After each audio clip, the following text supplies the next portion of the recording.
Book 7 of the Iliad. Hector and Ajax fight. Hector is getting worsted when night comes on and parts them. They exchange presents, the burial of the dead, and the building of the wall round their ships by the Achaeans. The Achaeans buy their wine of Agamemnon and Menelaus. With these words Hector passed through the gates, and his brother Alexandrus with him, both eager for the fray. As when heaven sends a breeze to sailors who have long looked for one in vain, and have laboured at their oars till they are faint with toil, even so welcome was the sight of these two heroes to the Trojans. Thereon Alexandrus killed Menestheus, the son of Areithous. He lived in Arne, and was the son of Areithous, the mace-man, and of Philomedusa. Hector threw a spear at Oeneus, and struck him dead with a wound in the neck under the bronze rim of his helmet. Glaucus, moreover, son of Hippolochus, captain of the Lycians, in hard hand-to-hand fight, smote Iphinos, son of Dexius, on the shoulder, as he was springing onto his chariot behind his fleet mares. So he fell to the earth from the car, and there was no life left in him. When therefore Minerva saw these men making havoc of the Argives, she darted down to Ilius from the summits of Olympus, and Apollo, who was looking on from Pergamus, went out to meet her, for he wanted the Trojans to be victorious. The pair met by the oak tree, and King Apollo, son of Jove, was first to speak. "What would you have," he said, "daughter of great Jove, that your proud spirit has sent you hither from Olympus? Have you no pity upon the Trojans? And would you incline the scales of victory in favour of the Danaans? Let me persuade you, for it will be better thus. Stay the combat for today, but let them renew the fight hereafter till they compass the doom of Ilius, since you, goddess, have made up your mind to destroy the city." And Minerva answered, "So be it, Far Darter. It was in this mind that I came down from Olympus to the Trojans and Achaeans. Tell me then, how do you propose to end this present fighting?" Apollo, son of Jove, replied, "Let us incite great Hector to challenge one of the Danaans in single combat. On this the Achaeans will be shamed into finding a man who will fight him." Minerva assented, and Helenus, son of Priam, divined the counsel of the gods. He therefore went up to Hector and said, "Hector, son of Priam, peer of gods in council, I am your brother. Let me then persuade you. Bid the other Trojans and Achaeans, all of them, take their seats, and challenge the best man among the Achaeans to meet you in single combat. I have heard the voice of the ever-living gods, and the hour of your doom is not yet come." Hector was glad when he heard this saying, and went in among the Trojans, grasping his spear in the middle to hold them back, and they all sat down. Agamemnon also bade the Achaeans be seated, but Minerva and Apollo, in the likeness of vultures, perched on Father Jove's high oak tree, proud of their men, and the ranks sat close ranged together, bristling with shield and helmet and spear. As when the rising west wind furs the face of the sea, and the waters grow dark beneath it, so sat the companies of Trojans and Achaeans upon the plain. And Hector spoke thus: "Hear me, Trojans and Achaeans, that I may speak even as I am minded. Jove on his high throne has brought our oaths and covenants to nothing, and foreshadows ill for both of us, till you either take the towers of Troy, or are yourselves vanquished at your ships. The princes of the Achaeans are here present in the midst of you. Let him then that will fight me stand forward as your champion against Hector. Thus I say, and may Jove be witness between us. If your champion slay me, let him strip me of my armour and take it to your ships, but let him send my body home, that the Trojans and their wives may give me my dues of fire when I am dead. In like manner, if Apollo vouchsafe me glory, and I slay your champion, I will strip him of his armour, and I will take it to the city of Ilius, where I will hang it in the temple of Apollo. But I will give up his body, that the Achaeans may bury him at their ships, and build him a mound by the wide waters of the Hellespont. Then will one say hereafter, as he sails his ship over the sea, This is the monument of one who died long since, a champion who was slain by mighty Hector. Thus will one say, and my fame shall not be lost." Thus did he speak, but they all held their peace, ashamed to decline the challenge, yet fearing to accept it, till at last Menelaus rose and rebuked them, for he was angry. "Alas," he cried, "vain braggarts! Women, forsooth, not men! Double-dyed indeed will be the stain upon us, if no man of the Danaans will now face Hector. May you be turned every man of you into earth and water as you sit, spiritless and inglorious, in your places. I will myself go out against this man, but the upshot of the fight will be from on high in the hands of the immortal gods." With these words he put on his armour, and then, O Menelaus, your life would have come to an end at the hands of Hector, for he was a far better man, had not the princes of the Achaeans sprung upon you and checked you. King Agamemnon caught him by the right hand and said, "Menelaus, you are mad. A truce to this is folly. Be patient in spite of passion. Do not think of fighting a man so much stronger than yourself as Hector, son of Priam, who is feared by many another as well as you. Even Achilles, who is far more doughty than you are, shrank from meeting him in battle. Sit down your own people, and the Achaeans will send some other champion to fight Hector. Fearless and fond of battle though he be, I ween his knees will bend gladly under him if he comes out alive from the hurly-burly of this fight." With these words of reasonable counsel he persuaded his brother, whereon his squires gladly stripped the armour from off his shoulders. Then Nestor rose and spoke. "Of a truth," he said, "the Achaean land is fallen upon evil times. The old knight Peleus, counsellor and orator among the Myrmidons, loved, when I was in his house, to question me concerning the race and lineage of all the Argives. How would it not grieve him could he hear of them now as quailing before Hector? Many a time would he lift his hands in prayer that his soul might leave his body and go down within the house of Hades. Would by Father Jove, Minerva, and Apollo that I was still young and strong, as when the Pylians and Arcadians were gathered in fight by the rapid river Caledon, under the walls of Phea, and round about the waters of the river Iardanus." The godlike hero Ereuthalion stood forward as their champion, with the armour of King Areithous upon his shoulders. Areithous, whom men and women surnamed the Mace Man, because he fought neither with bow nor spear, but broke the battalions of the foe with his iron mace. Lycurgus killed him, not in fair fight, but by entrapping him in a narrow way where his mace served him in no stead. For Lycurgus was too quick for him, and speared him through the middle, so he fell to earth on his back. Lycurgus then spoiled him of the armour which Mars had given him, and bore it in battle thenceforward. But when he grew old and stayed at home, he gave it to his faithful squire Ereuthalion, who in the same armour challenged the foremost men among us. But my high spirit bade me fight him, though none other would venture. I was the youngest man of them all, but when I fought him, Minerva vouchsafed me victory. He was the biggest and strongest man I ever killed, and conquered much ground as he laid sprawled upon the earth. Would that I were still young and strong as I was then, for the son of Priam would then soon find one who would face him. Foremost among the whole host though you be, have none of you any stomach for fighting Hector?" Thus did the old man rebuke them, and forthwith 9 men started to their feet. Foremost of all uprose King Agamemnon, and after him brave Diomed, the son of Tydeus. Next were the 2 Ajaxes, men clothed in valour as with a garment, and then Idomeneus, and Meriones his brother in arms. After these Eurypylus, son of Oimon, Thoas, son of Andraemon, and Ulysses also rose. Then Nestor, knight of Gerene, again spoke, saying, "Cast lots among you to see who will be chosen. If he comes alive out of this fight, he will have done good service alike to his own soul and to the Achaeans." Thus he spoke, and when each of them had marked his lot, and had thrown it into the helmet of Agamemnon, son of Atreus, the people lifted their hands in prayer. And thus would one of them say as he looked into the vault of heaven, "Father Jove, grant that the lot fall on Ajax, or on the son of Tydeus, or upon the king of rich Mycenae himself."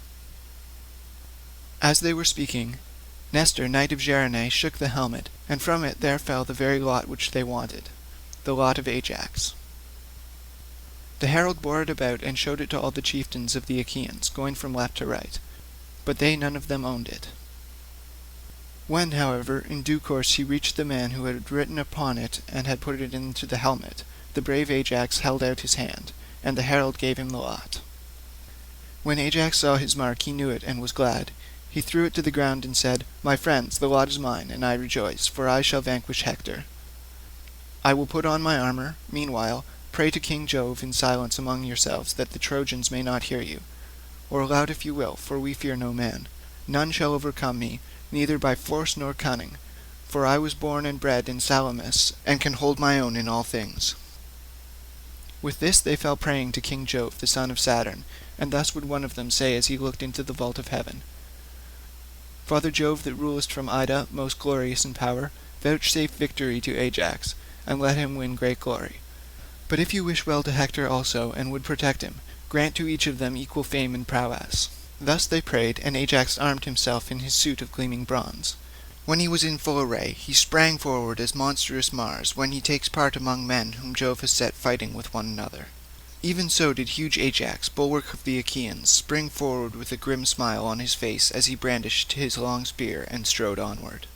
The Argives were elated as they beheld him, but the Trojans trembled in every limb, and the heart even of Hector beat quickly. But he could not now retreat and withdraw into the ranks behind him, for he had been the challenger. Ajax came up, bearing his shield in front of him like a wall, a shield of bronze with 7 folds of oxhide, the work of Tychius, who lived in Hylea and was by far the best worker in leather. He had made it with the hides of 7 full-fed bulls, and over these he had set an 8th layer of bronze.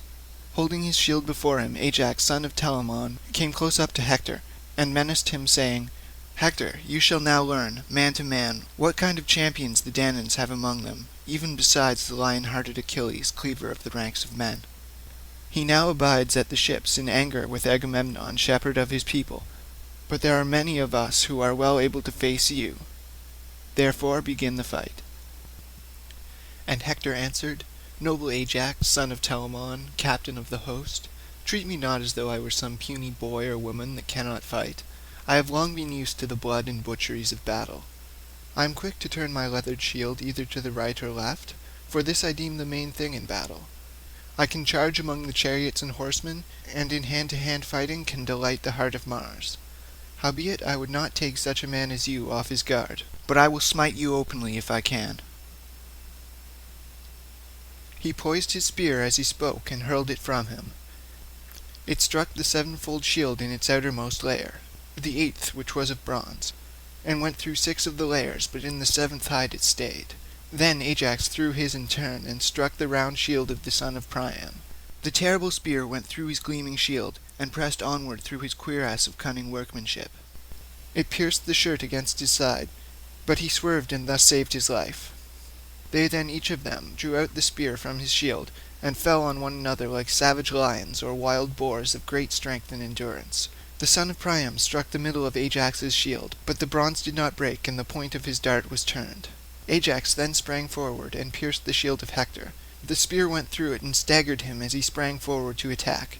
It gashed his neck, and the blood came pouring out from the wound. But even so Hector did not cease fighting. He gave ground, and with his brawny hand seized a stone, rugged and huge, that was lying upon the plain.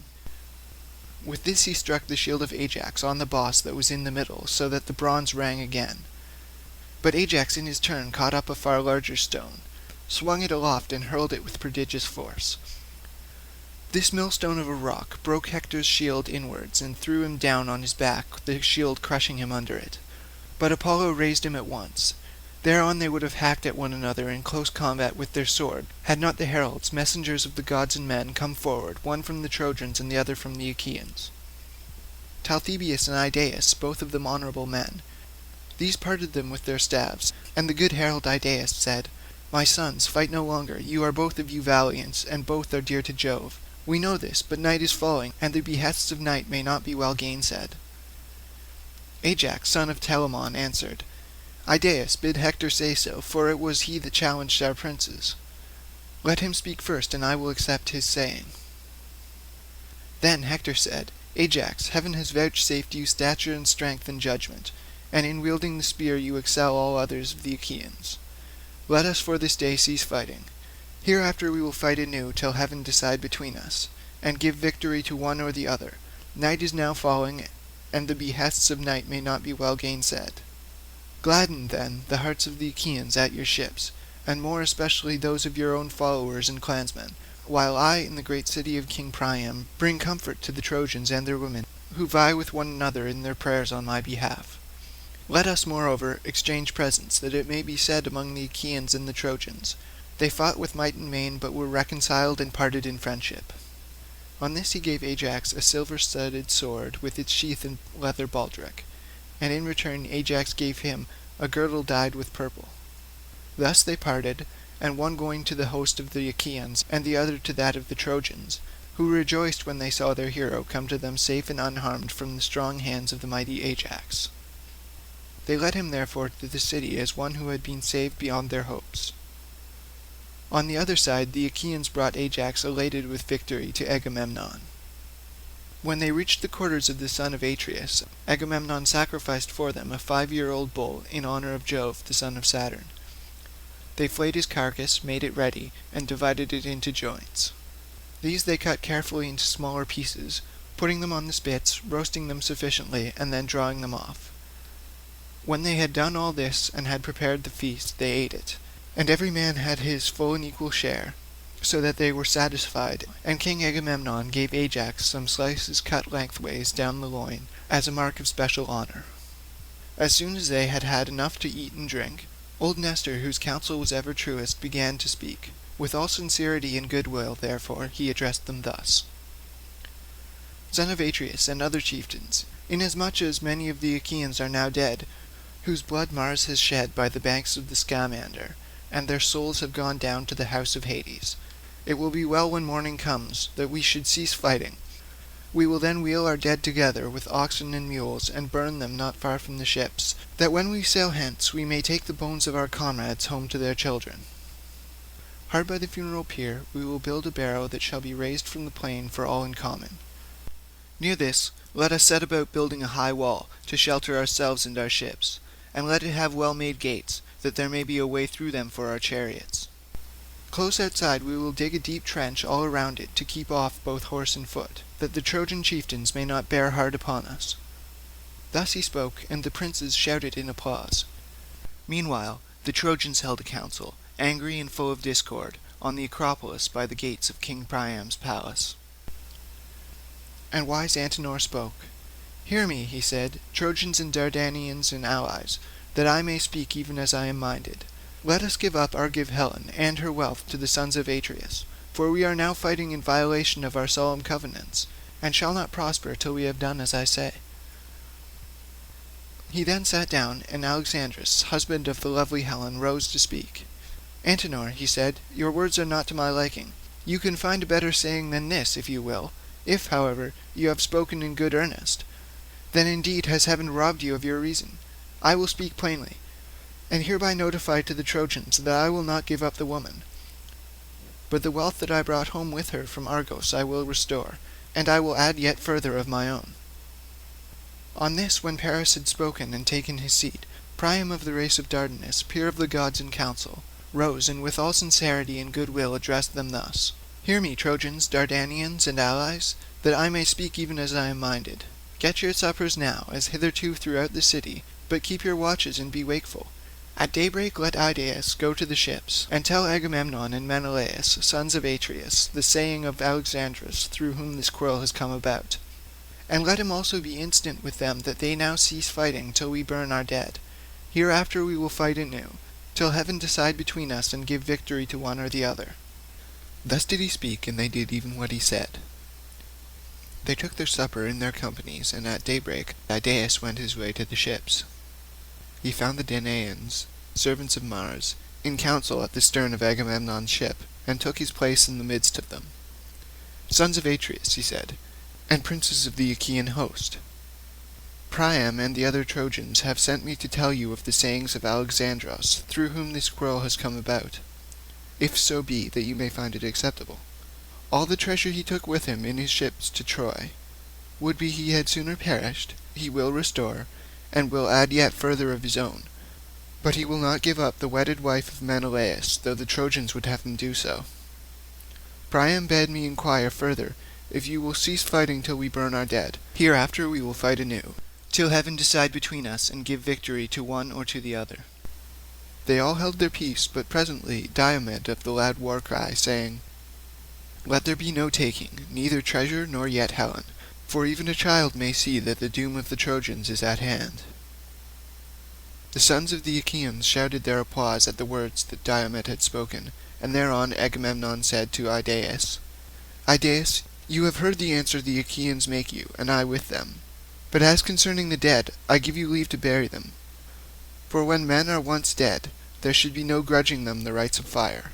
Let Jove, the mighty husband of Juno, be witness to this covenant." As he spoke, he upheld his scepter in the sight of the gods, and Idaeus went back to his strong city of Iliad. The Trojans and Dardanians were gathering in council, waiting his return. When he came, he stood in their midst and delivered his message. As soon as they heard it, they set about their twofold labor, some gathering corpses, others bringing wood. The Argives, on their part, also hastened from their ships, some to gather corpses, and others to bring in wood. The sun was beginning to beat upon the field, fresh risen into the vault of heaven from the slow still currents of deep Oceanus, when the two armies met. They could hardly recognize their dead, but they washed the clotted gore from off them, shed tears over them, and lifted them upon their wagons. Priam had forbidden the Trojans to wail aloud, so they heaped their dead sadly and silently upon the pyre, and having burned them, went back to the city of Iliad. The Achaeans in like manner heaped their dead sadly and silently on the pyre, and having burned them, went back to their ships. Now in the twilight, when it was not yet dawn, chosen bands of the Achaeans were gathering round the pyre, and built one barrow that was raised in common for all. And hard by this they built a high wall to shelter themselves and their ships. They gave it strong gates, that there might be a way through them for their chariots, and close outside it they dug a trench deep and wide, and they planted it within with stakes. Thus did the Achaeans toil, and the gods, seated by the side of Jove the lord of lightning, marvelled at their great work. But Neptune, lord of the earthquake, spoke, saying, "Father Jove, what mortal in the whole world will again take the gods into his counsel? See you not how the Achaeans have built a wall about their ships and driven a trench around it, without offering hecatombs for the gods? The fame of this wall will reach as far as dawn itself, and men will no longer think anything of the one which Phoebus Apollo and myself built with so much labour for Laomon." Jove was displeased, and answered, "What, O shaker of the earth, are you talking about? A god less powerful than yourself might be alarmed at what they are doing. But your fame reaches as far as dawn itself. Surely when the Achaeans have gone home with their ships, you can shatter their wall and fling it into the sea. You can cover the beach with sand again, and the great wall of the Achaeans will then be utterly effaced." Thus did they converse, and by sunset the work of the Achaeans was complete. They had slaughtered oxen in their tents, and got their supper. Many ships had come with wine from Lemnos, sent by Oeneus the son of Jason, born to him by Hypsipyle. The son of Jason freighted them with 10,000 measures of wine, which they sent specially to the sons of Atreus, Agamemnon, and Menelaus. From this supply the Achaeans bought their wine, some with bronze, some with iron, some with hides, some with whole heifers, and some again with captives. They spread a goodly banquet, and feasted the whole night through, as also did the Trojans and their allies in the city. But all the time Jove boded ill and roared with his portentous thunder. Pale fear got hold upon them, and they spilled the wine from their cups onto the ground, nor did any dare to drink till he had made offerings to the most mighty son of Saturn.